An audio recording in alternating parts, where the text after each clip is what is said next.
ونستعينه ونستغفره ونؤمن به ونتوكل عليه ونعوذ بالله من شرور أنفسنا ومن سيئات أعمالنا من يهده الله فلا مضل له ومن يضلل فلا هادي له ونشهد أن لا إله إلا الله وحده لا شريك له ونشهد أن سيدنا وحبيبنا ومولانا محمدا عبده ورسوله صلى الله عليه وسلم.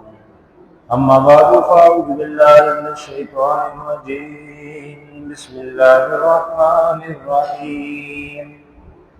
فسبح بحمد ربك وكن من الساجدين واعبد ربك حتى يأتيك اليقين. صدق الله العظيم. إن الله وملائكته يصلون على النبي يا أيها الذين آمنوا صلوا عليه وسلموا تسليما. اللهم صل على سيدنا ومولانا محمد طب القلوب ودوائها وعافية الأبدان وشفائها ونور الأبصار وضيائها وعلى آله وصحبه وبارك وسلم.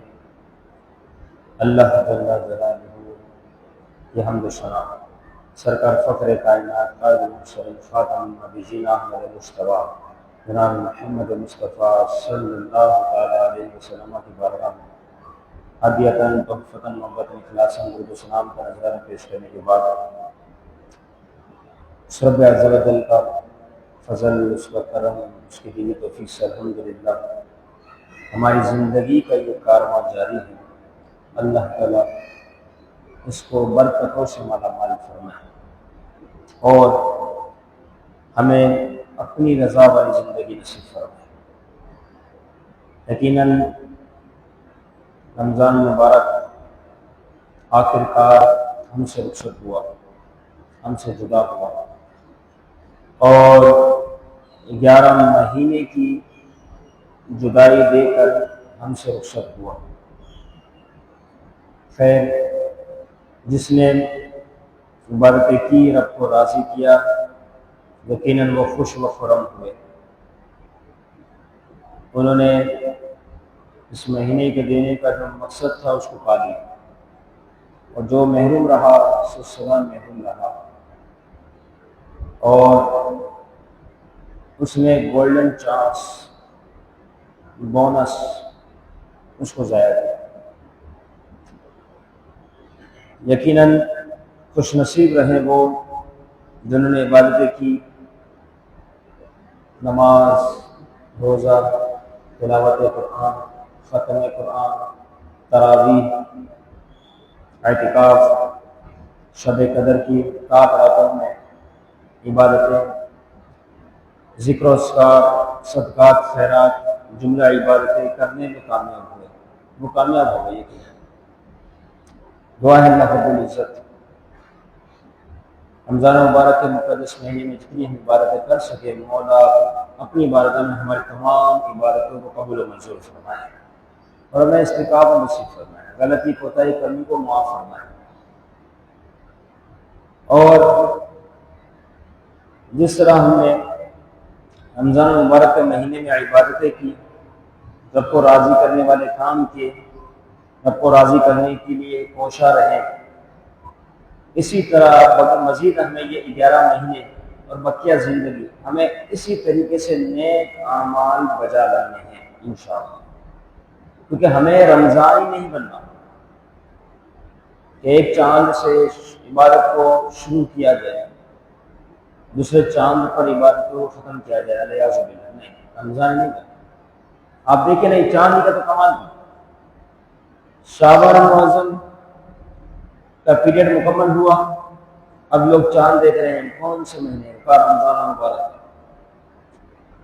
اچھا، اگر نظر نہ آئے تو کہا یہ پھر 30 شعبان المعظم ہو جائے گی. چلو صحیح، اتفاق کو چاند نظر نہ آیا، اب یہ کون سی تاریخ کہلائے گی؟ 30 شعبان معظم، نماز عشاء ہوئی، وہی چند افراد، باقی کہاں ہیں؟ نہیں، وہی 11 مہینے کی جو روٹین ہے اس کے مطابق یہی نماز دی۔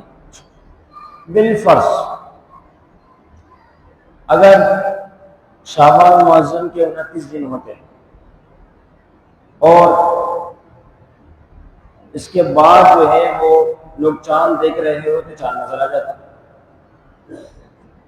اب کیا ہوا؟ کہا رمضان المبارک کا چاند نظر آ گیا، اب عشاء کی نماز ہو رہی ہے، اب آپ دیکھیں مسجد آباد ہو گئی،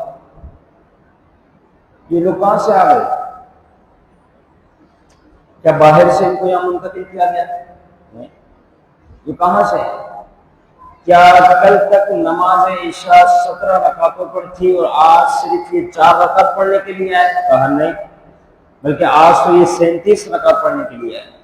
اللہ اکبر، یہ اتنی بڑی تعداد کہاں سے آ گئی؟ چاند دیکھو آ گئی، اگر چاند نظر نہ آتا 30 شعبان معظم ہو جاتی، وہی سناٹا، جس سے چاند نظر آیا مسجد آباد ہو گئی۔ پھر اور آگے ہے مزید، اب رمضان المبارک کی 30ویں رات ہے، چاند دیکھا جا رہا ہے، چاند دیکھا جا رہا ہے، دیکھا چاند نظر آیا؟ کہا نہیں، دیکھا مسجد دوبارہ وہی 37 رکعت پڑھنے کے لیے اتنے لوگ موجود، وہ اتفاق ہے، معاملہ برعکس رہا، کہا 30ویں شب ہے، چاند کو تلاش کر رہے ہیں، دیکھا چاند نظر آ گیا، اعلان ہوا عید الفطر کا چاند، شوال المکرم کا چاند نظر آ گیا، اب مسجد کی طرف آنا ہوا، لو ہے اس لوجک، اس مسئلے کو اپنے ذہن میں بٹھائیں۔ آج کل اکثر لوگوں کا یہی حال ہو گیا کہ چاند دیکھ کر نماز کو شروع کرنا ہے، اور جیسے دوسرا چاند شوال المکرم عید الفطر کا نظر آیا فوراً وہ عبادت منقطع ہوئے۔ کیوں ایسا ہو رہا ہے؟ اس بات پر غور و فکر کرنے کی حاجت بھی ہے اور ضرورت بھی ہے، ایسا کیوں؟ اس کی کیا وجہ بن گئی؟ کیونکہ ہمیں رمضانی نہیں بننا، ہمیں تو ربانی بننا ہے، ربانی یعنی اللہ والا، ہمیں تو یہ بننا ہے۔ اور آج کا ہمارا موضوع بھی اسی کے تحت ہے کہ رمضان مبارک کے بعد ہم وقت کس طرح گزاریں۔ جس طرح ہم نے رمضان مبارک میں اللہ رب العزت کی خوب کثرت کے ساتھ عبادتیں کی، اب اس مشن کو کامیابی سے جاری ساری رکھنا ہمارا کام ہے۔ رب سے دعائیں مانگتے رہے اللہ اس عمل پر استقامت دے دے۔ اب بھوکا پیاسا نہیں رہنا، اب روزے فرض نہیں، یاد رکھنے کی حاجت نہیں، اسی طریقے سے کیونکہ اب رکھے گا تو نفلی روزہ ہوگا، فرض جو لازم تھا وہ مکمل ہو چکا، اب نہیں رکھے کوئی حرج نہیں۔ اسی طریقے سے ختم القرآن نماز کی حالت میں تراویح کی صورت میں ہو رہا تھا، اب وہ بھی نہیں۔ عشاء کی رکعتیں 17 تراویح کی 20 37 ہو گئی، اب وہ بھی نہیں، اب صرف 17 رکعتیں نماز عشاء، یعنی عبادتوں کو کم کر دیا گیا، بہت مختصر کر دیا گیا، سحر افطار اس کی بھی حاجت نہیں۔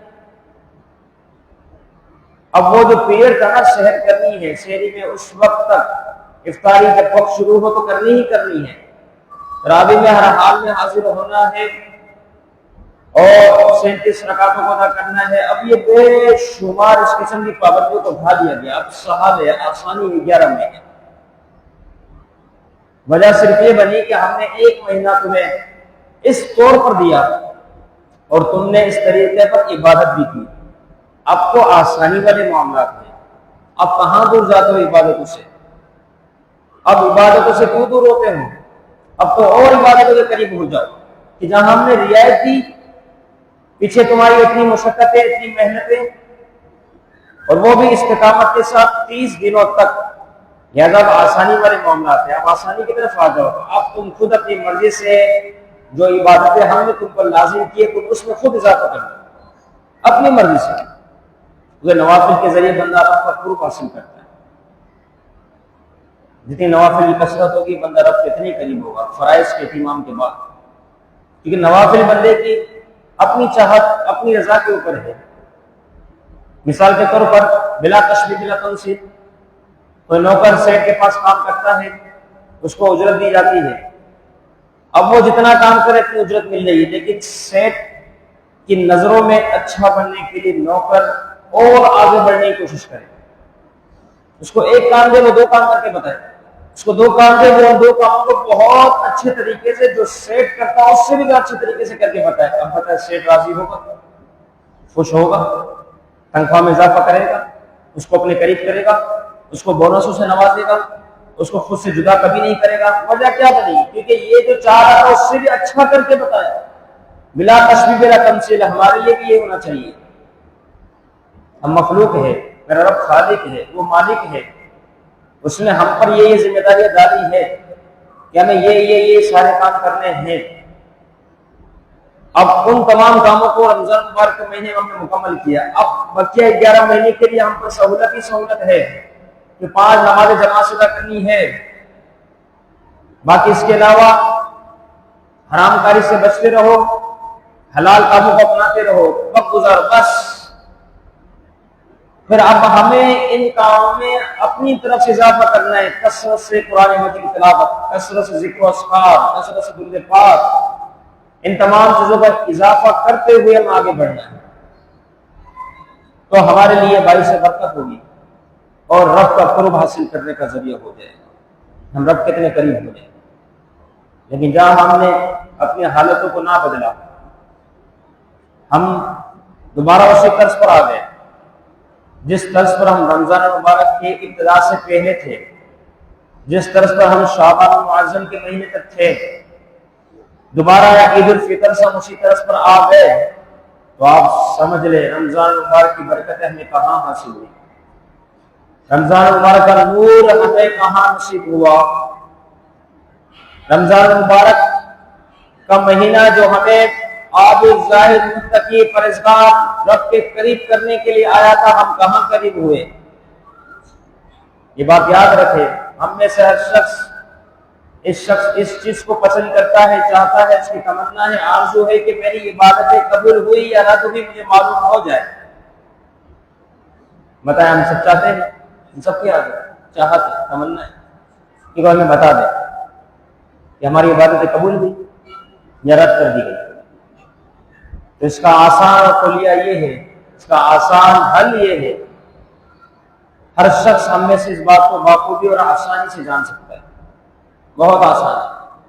وہ یہ ہے کہ رمضان مبارک کے بعد آپ کی اگر اپنی حالت رمضان مبارک کے آنے سے پہلے جو تھی اگر اسی حالت پر آپ ہیں تو سمجھ لینا کہ رمضان مبارک کی عبادتیں آپ کو تاثیر، تجلیات، برکتیں آپ کو نہ پہنچائیں، اور اگر رمضان مبارک کے بعد آپ کی حالت اس قدر بدل گئی کہ رمضان مبارک کی آمد سے پہلے آپ گناہ گاری والے کام کرتے تھے، آپ رب کو ناراض کرتے تھے، آپ رشوت خوری، سود خوری، حرام خوری، زنا خوری، نہ جانے کیا کیا گندے کام کرتے تھے، بغیر جماعت کی نمازیں پڑھتے تھے، قرآن مجید کی تلاوت تک نہیں کرتے تھے، معاشرے کے خرافات والے کام کرتے تھے، بے شمار اس قسم کے گندے گندے کاموں میں آپ ملوث تھے، اور رمضان مبارک کے بعد آپ ان تمام کاموں سے اب دور ہو چکے ہیں اور ساتھ ہی ساتھ جماعت کے ساتھ نماز پڑھنے والے بن گئے ہیں، تو بس سمجھ لینا کہ اللہ رب العزت نے رمضان مبارک کی عبادتوں کو قبول فرما لیا۔ یہ اس چیز کا واضح ثبوت ہے، کیونکہ ان الصلاۃ تنہی عن الفحشاء والمنکر، بے شک نماز بے حیائی اور برے کاموں سے روکتی ہے۔ لہٰذا اگر ہماری نماز ہمیں بے حیائی اور برے کاموں سے نہیں روک رہی تو ہم نے اس کوالٹی کے مطابق، وہ جو طریقہ تھا اس طریقے کے مطابق نماز کو ادا ہی نہیں کیا۔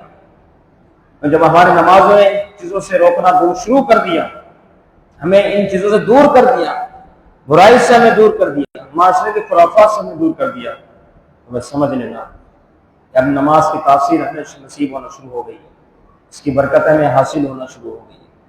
تو اب رمضان مبارک کے بعد کی زندگی جو ہماری شروع ہے، اب ہمیں اس طرز پر گزارنی ہے کہ جس طرح رمضان مبارک میں ہمارا دل عبادتوں میں لگا رہا، اس سے بھی زیادہ اب ہم اپنا دل عبادتوں میں لگائیں گے۔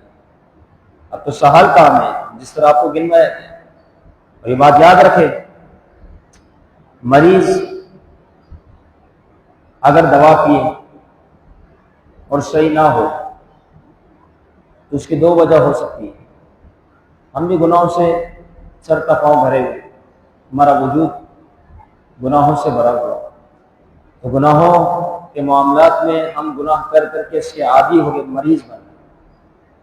تو رمضان مبارک کا مہینہ رب عز و جل کی طرف سے محبوب کے صدقے سمت کو دینے کا مقصد یہی تھا کہ یہ دوائی ہے، استعمال کرو، اللہ تمہیں گناہوں سے شفا عطا فرمائے گا۔ اب جب کوئی شخص بیمار ہو تو اس میں دو باتیں ہو، نمبر ایک، صحیح طور پر اس کو دوا دی جائے، شفا ہو، اچھی دوا، صحیح دوا، اور نمبر دو، پرہیزی۔ یہ پرہیز والا معاملہ کہ یہ کام ہے، تمہیں ان چیزوں سے دور رہنا ہے، یہ کھانے پینے کی چیزیں تمہیں نہیں کھانی، یہ دو چیزیں اللہ تعالیٰ شفا عطا فرمائے، یہ ذریعہ و وسیلہ بنے گی چیزیں۔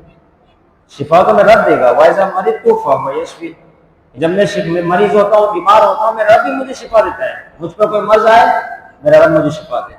تو یہ تو واضح پیغام ہے، دوا کا اچھا ہونا اور مریض کا پرہیز کرنا، یہ دو باتیں ایسی ہیں کہ اگر مریض تک صحیح پہنچ جائے، مریض اس پر عمل کرنے والا بن جائے تو یقیناً اسے شفا ملے گی، بیماری سے وہ دور ہوگا۔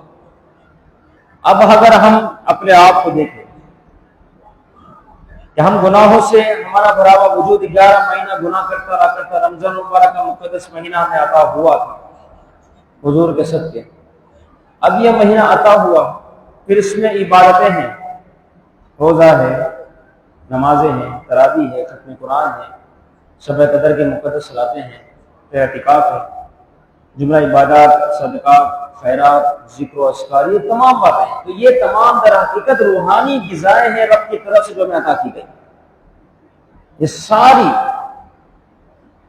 یہ روحانی دوائیں ہیں، روحانی غذائیں ہیں جو ہمارے وجود کو صاف ستھرا کرنے کے رب عز و جل نے عطا فرمائے۔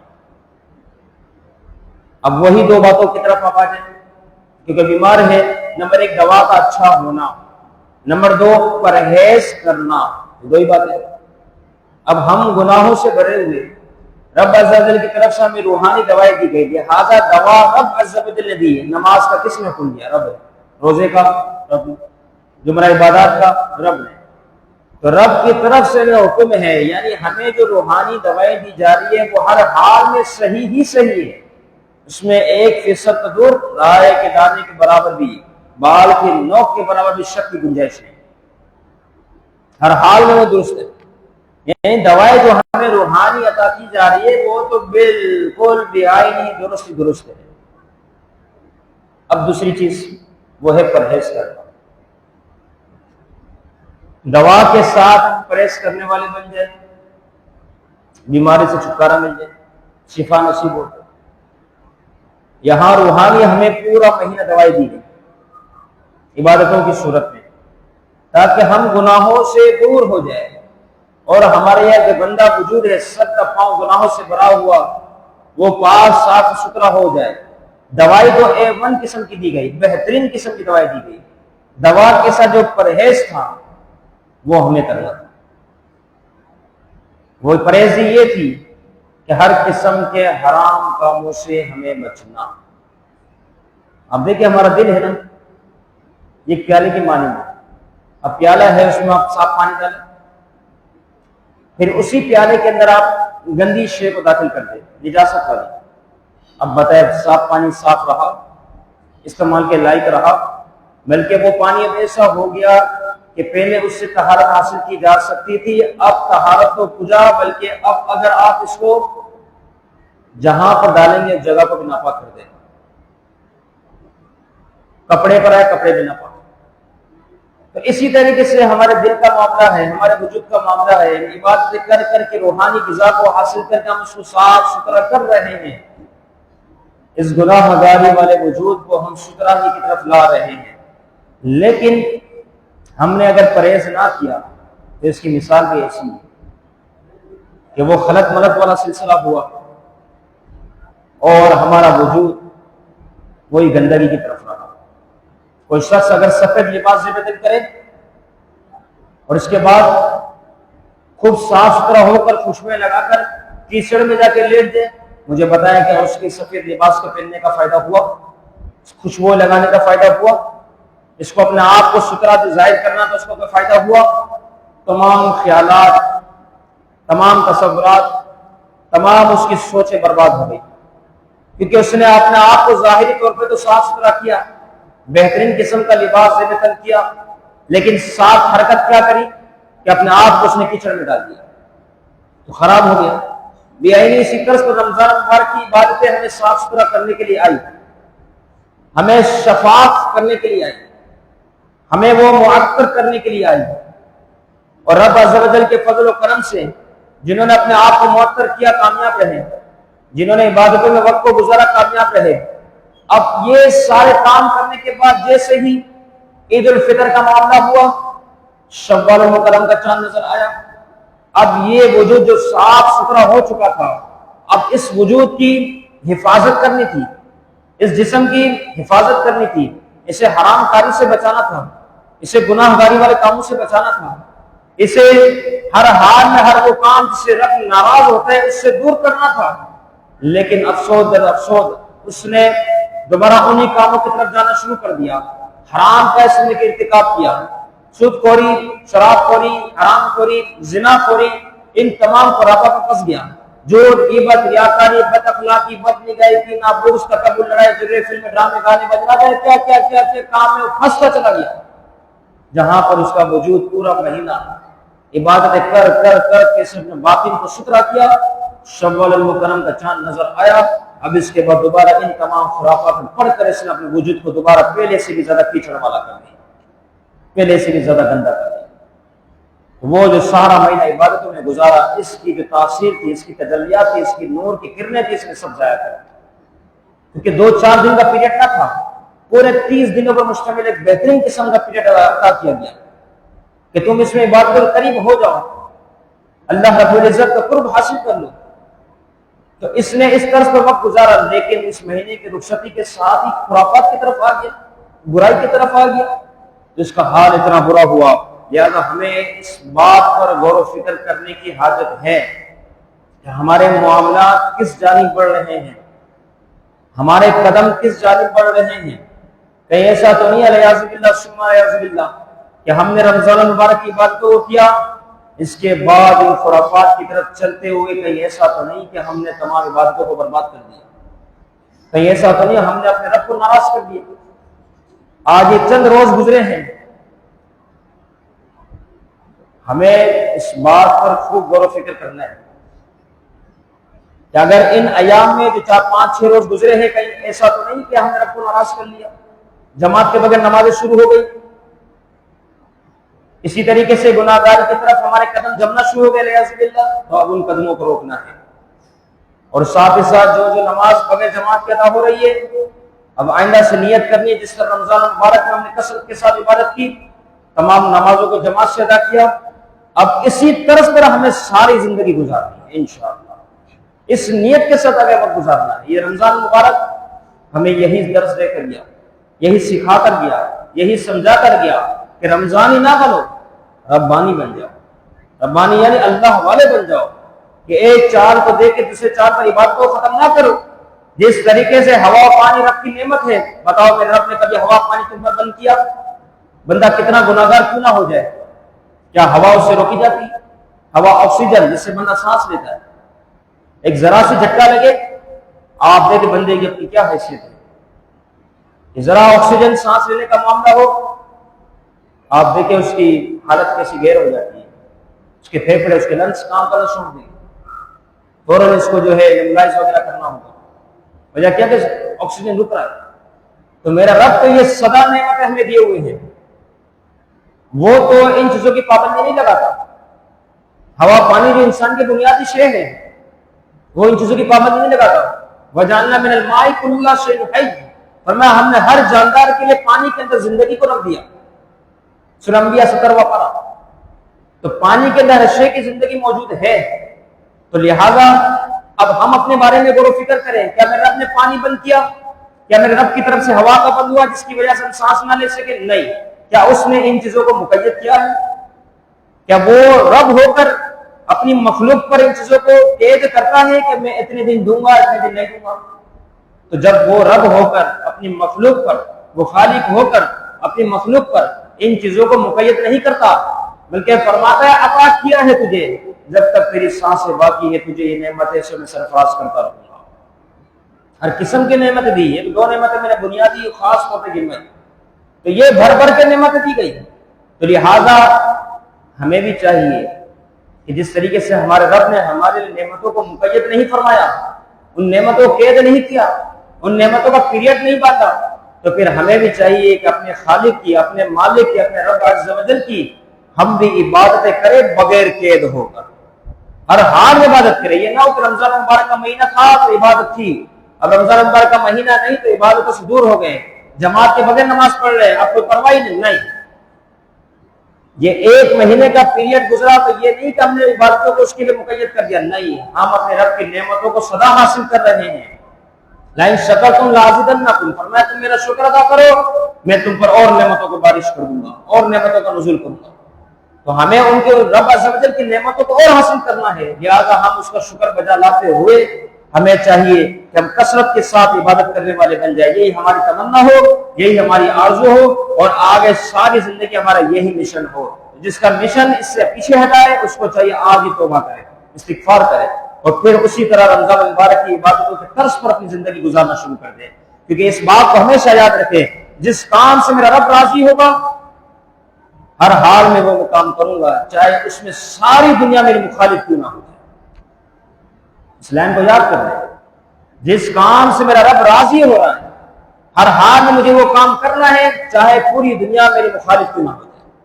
اور جس کام سے میرا رب ناراض ہو رہا ہے ہر حال میں مجھے اس کام کو چھوڑ دینا ہے، چاہے دنیا میرے بارے میں کچھ بھی سوچے۔ زندگی کا مشن یہی ہونا ہے۔ اللہ رب العزت ان تمام باتوں کو یاد رکھنے اور ساری زندگی کثرت کے ساتھ عبادت کرنے کی توفیق نصیب فرمائے۔ وَمَا عَلَيْنَا